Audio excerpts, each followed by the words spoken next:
let me discuss with you a poem titled All the World is a Stage. It is a poem written by William Shakespeare.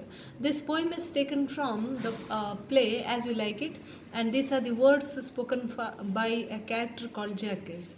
So here Shakespeare compares world to a stage, or our lives to a stage, and all human beings, men and women, as mere players. And all of us have our own exits and entrances, like characters who come on the stage to perform their part and then they exit once their part is over. Like that, we are born on a date, that is called birth date, and then we die on a day, so like that is called exit. So we have our own entrances and exits, and meanwhile in between we play our different roles. So we play the roles of a brother, sister, daughter, son, husband, wife, father, mother, grandfather, grandmother. Like that, we play different roles in this life, between entrance and exit, and one day we disappear. And so Shakespeare divides our life from birth to death into 7 stages. So according to our stages, we play our parts. So what are these 7 stages of life? So the first stage is that of an infant. What does an infant do in this first stage? Mewling and puking on the nurse's arm. So the child cries and he makes fuss over things whole day, and he omits. Puking means omitting on the nurse's arm. So he likes to be taken care by others. So this is how we spend our first stage. So we are taken care by others. So this is means we are trying to get adjusted with the our surroundings in the first stage. Then the second stage is that of a schoolboy.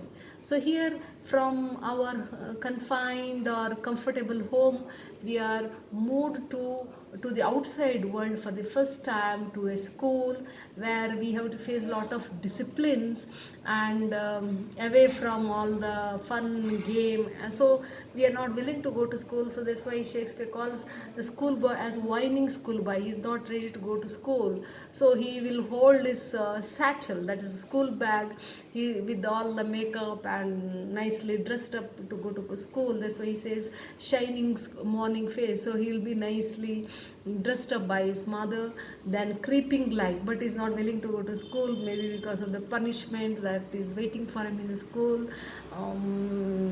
Means no homework or no assignment, so lot of headaches for small kids. They get scared of getting any kind of punishment from the teachers. So creeping like snail, so they walk to the school like snail, unwillingly to school. So if you just see kids going to school, they are not willing, they will be yawning and they'll be crying. But when they come back from school, they within a go, they just rush back home. So this is the second stage of life, and where the schoolboy is not willing to go to school, and he goes to school like a snail. Then the third stage of life is that of a teenager, a lover. So because of the hormonal changes in the body, he will be looking for his love, sighing like furnace, always hot like a furnace, like a flame, with the awful ballad, sad songs. Because when you get ditched, or where your heart is broken because of the breakup, one-sided love, or just so all these feelings, heart failures, heartaches, which are related to love. Then singing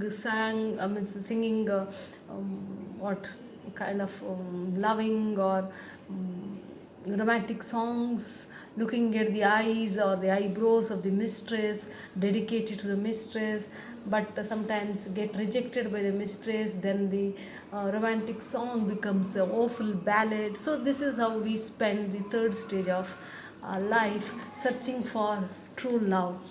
And then we get maturity, and we get an idea of what life is all about. Then the poet compares this fourth stage of life as that of a soldier. So how does a soldier behave? His life is quite disciplined, he is focused, he has an aim in life, full of strange oaths. If you just see people in this stage, you see them very serious about life, and they will have a lot of ambitions, and means maybe all that fighting spirit among this youth.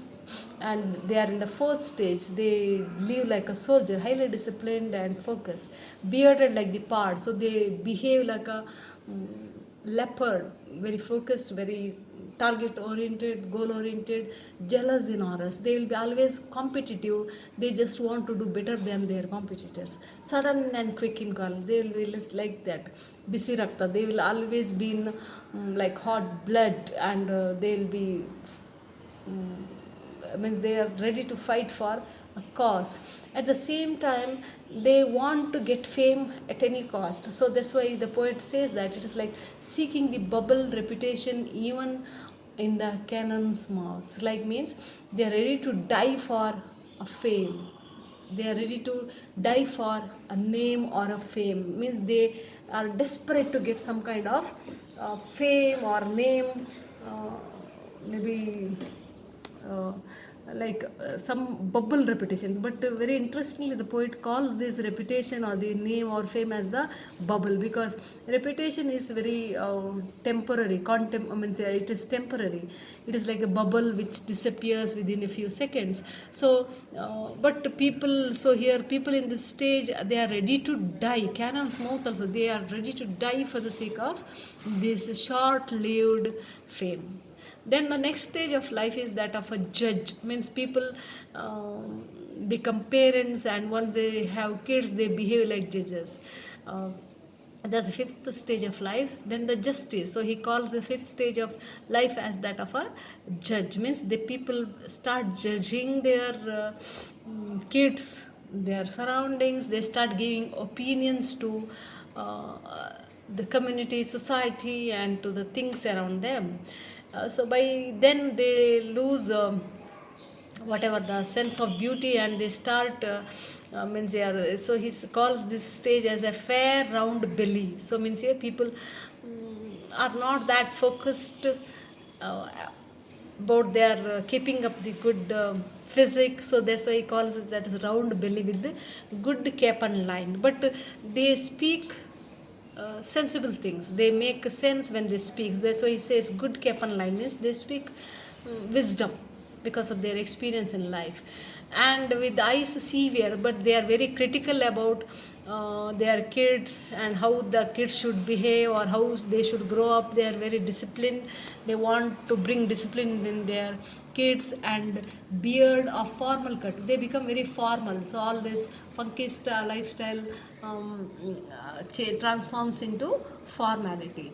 Full of wise sauce, they speak nice things, wise sayings, and modern instance. They give you very good examples. They speak nicely after 40s, and that is the fifth stage of life, justice. And then after that, we reach the stage of retirement. So he calls this stage as that of the pantaloon. So Aremarodo, after retirement, we always say that people lose their memory powers, they forget things, they appear half mad. So that is the sixth stage of life. The sixth stage age shifts into a lean and slippered. Means we are not conscious of our sense of beauty, and we just move into slippers and pantaloon. Pantaloon means joker. We means here we appear like jokers before the younger generations at that age, with the spectacles on nose, and because of the age, um, lost eyesight. So maybe because of the eyesight and problems, issues, so we start wearing spectacles on nose and pouch by side on side. So this is like the almost reaching 60 years. Yeah, so we slowly lose our physical agility, energy. So we, the youthful host, the youthful style, the style of walking, everything loses its strength. And even well saved a world too wide.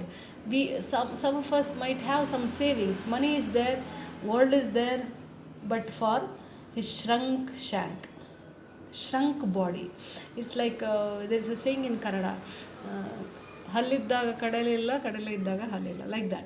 So we have money, but we can't spend it, we can't travel around because of our lost physical strength. And his big manly voice, so his voice the strong voice becomes what?